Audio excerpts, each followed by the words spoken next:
Bring in our patient panel of experts. Let me begin with George Conway, lawyer, co-founder of the anti-Trump Lincoln Project. George, you were a lifelong Republican. You're now a very well-known, outspoken critic, I think it's fair to say, of the president. Mick thinks it's unfair to talk about fascism, authoritarianism. He didn't accept any of the examples I gave. Why do you think Trump is an authoritarian? If you thought political accountability was dead, think again, because what you're about to witness is a full-scale political takedown. Today's panel doesn't just challenge a Trump ally. They systematically dismantle every excuse, every deflection, and every carefully crafted talking point meant to shield Donald Trump from responsibility. And at the center of this storm is Mick Mulvaney, a loyal defender now forced to confront the uncomfortable reality of what blind loyalty really looks like. Before we dive into the full story, comment where you're watching from, and don't forget to like and subscribe so you don't miss the next one. This conversation quickly turns into a political reckoning as Mehdi Hasan, George Conway, and the rest of the panel lay out a relentless case against Trump's repeated controversies, questionable decisions, and increasingly dangerous behavior.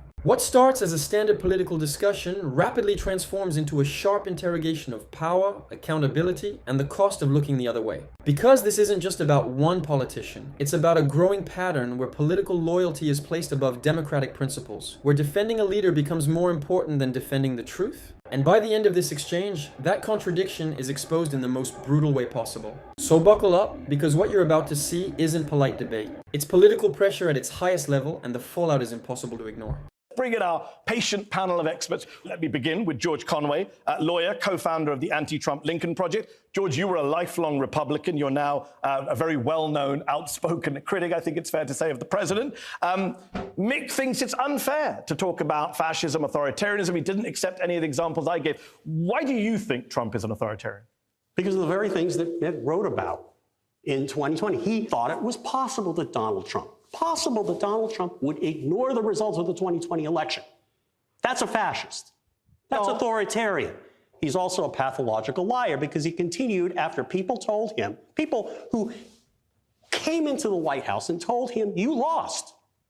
And he didn't want to believe them. He brought in other people. No staff person could prevent him from doing that.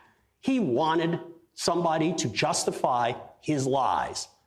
He is a pathological liar with no moral conscience, no decency, no honor, and that is the problem. And all of those people end up being fascists. You were right after January 6th, and I think it's a disgrace that you now sit here and try to defend him when basically he's done nothing but get worse. I know the information he was getting at the time. And if you were in the White House and every single person who walked in and said, you won, you won, you won, you won, what would you believe?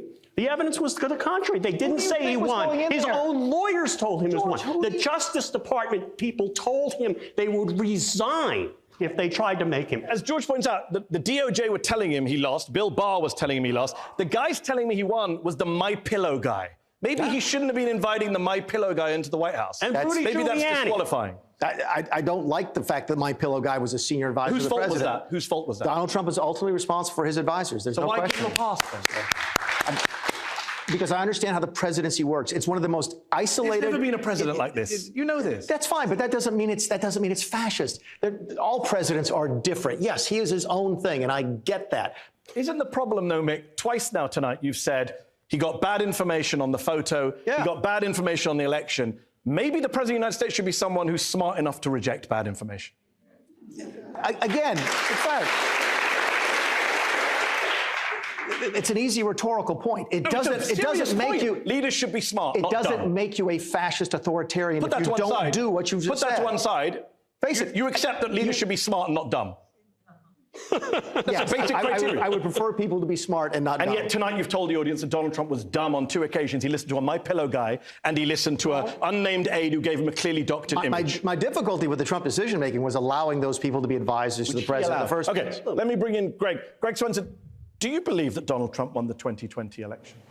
I'm really not sure, but I think what's important here is one of the reasons he won in 2024 is because of the pressure from the press, pressure from critics, not only calling the fascist and a racist, but also they start accusing you. How could you vote for a guy who's a misogynist, even though he's not? It's one of the reasons he won, is that the people, got a little bit offended by this sort of judgment and this virtue signaling from his critics when he's done a lot of things really well. No one's perfect, but he's doing so much good for the people that voted for him, especially the working class people in America. I apologize, Greg, I didn't introduce you to the audience. Greg is the chairman of Republicans Overseas UK, which is why I asked you about Trump and the election. Christina Greer is here, Associate Professor of Political Science at Fordham University, been waiting very patiently. Christina, is this just about liberals being upset about the way Trump speaks, or is it something more than that in your view? I find that the defenders of Trump like to sort of talk about semantics and sort of get tied up in words. What we are looking at is public servants. You have served this country diligently. We know your CV. But you know better, yet you refuse to do better. I think that's the piece that is so frustrating with liberals or people on the left, where you were in Congress, you understand the separation of powers, you understand checks and balances, and what you're looking at right now in Trump 2.0, where he's steamrolling Congress, where he's ignoring the courts, where he's absolutely no respect for the Constitution, and in the litany of things that you listed, George, the one thing that you forgot was shame. We are dealing with a man who has zero shame.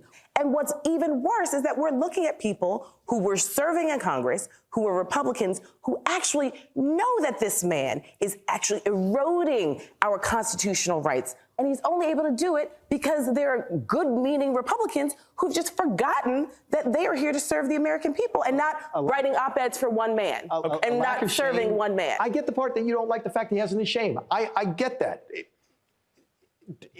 Is he the ideal person for president of the United States? No, but I'm okay with him being the president. I'm especially okay with him being the president over the other choice, because that's what we had. We had a binary choice. You don't get a chance to sit back. It's one of the reasons I was critical of him in the Republican primary. Primaries are when we get a chance to go and say, you know what?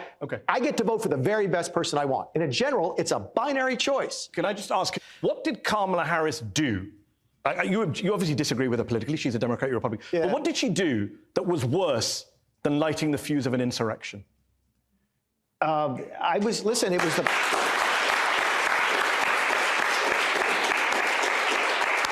I put it to you this way. You were worried, we all should be worried about a deterioration in democracy. There's no question about that. I happen to feel that the policies that she represented would be just as deteriorating. By the way, why did Donald Trump do so well in 2024? Because he got a message. He was struggling going into the primaries. Ron DeSantis, if you remember, was doing very well. And then he got charged in New York with this criminal charge for this financial thing. And it gave him this message. Look what they're doing to me. I'm rich, I'm famous, I'm white. If they can do it to me, imagine what they can do to you. That's a very powerful message, because that is what the Democrats were doing. That's not my point. You didn't answer my question. I am answering your question, which is that a lot of us sat back. Charging Donald Trump for crimes that he clearly committed is worse than an insurrection. So, I'm quoting Bill Barr. Bill Barr said he committed a crime in Florida. My point is, if you're worried about the long-term health of the democracy, you could look very critically at Kamala Harris. Honestly, what's most shocking about this entire situation is just how completely the political right has abandoned its backbone when it comes to Donald Trump. These are elected officials, party leaders, and media figures who refuse to challenge him, not because they don't know better, but because power, influence, and political survival matter more to them than democracy itself. Standing up for their constituents, defending the Constitution, those priorities have been replaced by loyalty tests and political theater. And let's be very clear about something. Every Republican who continues to play this game knows the truth. Donald Trump knows the truth. He knows exactly what happened in 2020. Behind closed doors, he privately admitted that he lost. He acknowledged defeat, even saying he lost by a narrow margin. Later, he tried to spin those comments as sarcasm, but the context tells a very different story. This wasn't confusion, this wasn't uncertainty, this was denial. Look at the Georgia phone call alone. Trump personally pressured the Secretary of State to find just enough votes to change the outcome, even after being told repeatedly that his fraud claims had no evidence. That single moment revealed everything. Because you don't ask someone to change numbers unless you already know the real numbers didn't go your way. His own administration told him the same thing. His attorneys, the Department of Justice, his Attorney General, Bill Barr, over and over they made it clear there was no widespread fraud. More than 60 lawsuits collapsed in court because there was no proof. And even his own vice president refused to go along with the scheme, triggering one of the darkest moments in modern American political history. This is why the attempts to rewrite history now fall completely flat. And when Mick Mulvaney tries to pivot and argue that Kamala Harris would have been worse, it becomes painfully obvious obvious what's happening. This isn't about policy, it's about political survival. It's about protecting credibility inside MAGA circles, even if it means twisting logic beyond recognition. Kamala Harris warned that Trump would undermine democracy, and time has proven her right. She warned that he would reject election outcomes, spread distrust, and weaken constitutional norms. And we saw every single one of those predictions come true. Was she perfect? No. But was she a safer, more responsible choice for democracy? Absolutely. Because respecting the Constitution, accepting election results, and preserving democratic norms shouldn't even be debatable. This isn't complicated. It's about truth versus loyalty, democracy versus political ambition. And in this moment, far too many on the right chose ambition. Mick Mulvaney's performance here is not just disappointing, it's revealing. And honestly, it perfectly captures the state of modern political denial. Let me know what you think in the comments.